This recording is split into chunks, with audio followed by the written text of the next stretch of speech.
देखो ज़िंदगी में कुछ भी करना, लेकिन ये जो भी मैं एक बात बताऊँगा ना, ज़िंदगी में ये गलती कभी मत करना।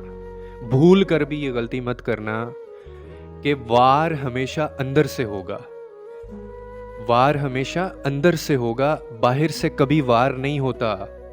और वही लोग वार करेंगे जिनको तुम्हारे राज़ पता होंगे, और बाहर वालों को तो राज़ पता ही नहीं होते। हमेशा मोहतात रहना अपनों से, अंदर से। बाहर से एहतियात की कोई ज़रूरत नहीं होती, क्योंकि ये दुनिया है। यहाँ पर कदम कदम पे ऐसे मौके आएंगे और कदम कदम पे लोग हैं जो तुम्हें गिराने के लिए बैठे हुए हैं, जिनका मकसद है तुम्हें ज़िंदगी में गिराना। अपने समझ कर धोखा मत खा जाना, और हमेशा याद रखना कि वार हमेशा अंदर से होता है, बाहर से वार नहीं होता।